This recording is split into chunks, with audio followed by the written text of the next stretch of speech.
It's Trial Tuesday, and today's topic is car accidents. Can you settle your own case? I know the man that's going to answer that just right. Attorney David Ayler joining us with the scoop. That sounds like going down the wrong road if you're trying to solve your own case with a car accident. Yeah. So representing yourself, and that's from what I've talked with lawyers and yourself in the past, you don't want to represent yourself. Well, when you represent yourself, you have a fool for a client, is what they say. So, True. You know, the thing about car accidents is, you know, when people are involved in one and they're not found at fault, let's say that there's whether any injury, whether it be minor or major injury, and then, of course, the damage to the car, they're going to be getting contacted by the insurance company of the at-fault driver very quickly and very aggressively. And that's really where the fallout comes, because essentially they're starting to get phone calls. You know, they get the reports, they call them at the hospital, they call them at their house, and then they want to move quickly, and they want to move quickly and settle it. And they, you know, are looking at throwing some money at you. And a lot of times it's more money than at that point in time you feel like maybe you even deserve. Sure. Maybe they're going to give you $2,000 more for your car. Maybe, you know, you've only had a couple of medical treatments, and they feel like that they're going to give you, you know, 3 times what you initially had on those visits. But the problem is, as quick as you do that, because you think to this situation of, hey, they're trying to help me, also I'm not having to pay any lawyer percentage of this, that shuts it off. And that's what the insurance company wants. They want that faucet to be turned off so that you can't come back again. And as soon as you sign that check, that's what happens. I talked with you a couple of years ago.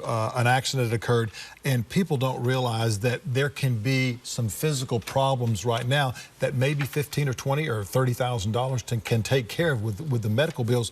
But as you get older, those problems could increase and develop even stronger. And literally, something that costs $30,000 30, 40 years from now could be something that is costing $250,000 to $300,000 because of age, because of deterioration, because of bone structure, all that's all involved. Yeah, absolutely. Yeah. And a lot of times people aren't looking at it that way. They're very much short-sighted. They think, hey, I don't need a lawyer because I'm handling this myself. And you know what? I also got a couple bills I need to pay off, so this will help do that. And then they cut it off. And it doesn't matter what, you know, what the situation may be and how worse the injury may come later. So at a minimum, I tell people, maybe you do decide to do it on your own, which is not something I would suggest, and I wouldn't suggest that even if I wasn't an attorney.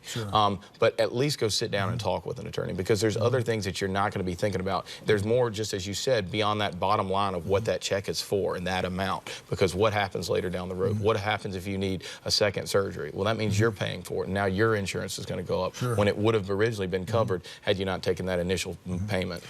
So one of the best things to do if you get in a car accident, you need to, and if you're able to get out of the car, is to exchange, and the other person is as well, is to be able to exchange that information. Driver's license. Call the authorities right then, have them come out? You always want to call the authorities. You know, before you even get to handle the wreck, you're going to have the authorities. When someone just wants to work it out with you, that means there's no report done. So if they deny later and don't want to pay you, you know, you're not going to be able to go anywhere with that. So you have to call 911. Not that you're trying to get anybody in trouble, but you want to make sure it's documented correctly. Documentation, once again, we talked about that a few weeks ago. We definitely did. It seems to come up a lot. It does. A lot of accidents occur, not only here in the Tri-County area, but all over the United States. What if you're, you know, out of state, like you're in Texas or someplace like that, you get into an accident?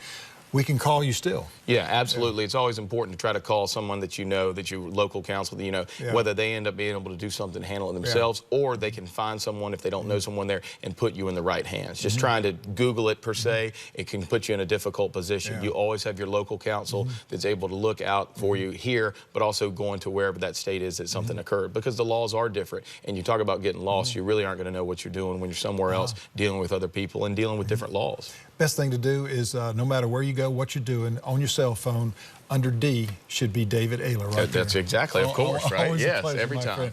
More of Low Country Live coming up in just a moment. Stay with us.